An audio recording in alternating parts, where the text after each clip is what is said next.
L-eks Ministru Luis Gallia, l-persuna li jingħata r-responsabbiltà mill-kap tal-Oppożizzjoni Adrian Delija sabiex jagħmel ir-riforma tal-Partit Nazzjonalista, talab lil Elix Periċi-Kalaxxone sabiex jitlaqqa l-Eżekuttiv tal-Partit Nazzjonalista. Dan sabiex kemm jista' jkun malajr titfassal triq il quddiem għall-Partit Nazzjonalista u jitwaqqaf dak li hu qed isejjaħ tim ta' tmexxija.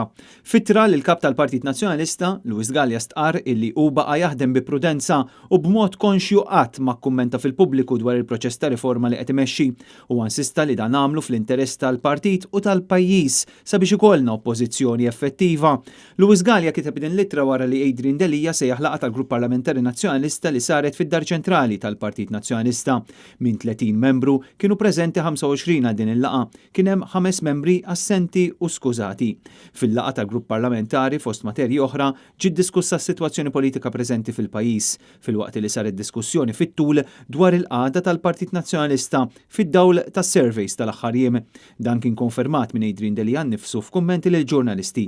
B'mod kostruttiv iridu nagħmlu eżami tal-kuxjenza oġġettiv fuq il-mod kif qed naħdmu għal Adrian Delija u l-bidliet li jridu jsiru mhux se jsiru minħabba s-surveys.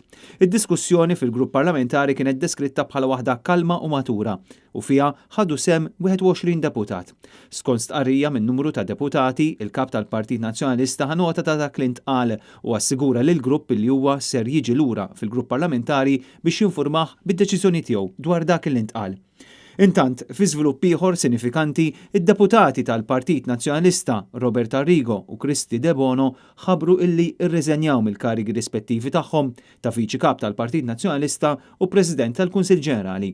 Robert Arrigo u Kristi De Bono informaw lil kap tal-Partit Nazzjonalista Adrian Delija u s-Segretarju Ġenerali Clyde Puli bir-riżenja tagħhom permezz ta' ittra. Fl-ittra tar-riżenja tiegħu Robert Arrigo tkellem dwar l-isfidi li uffaċċja kemm ilu viċi kap tal-Partit Nazzjonalista fejn tul l-aħħar snin spikka l-impenn tiegħu biex jissolvew il-problemi finanzjarji li l-Partit Nazzjonalista kellu għal żmien twil.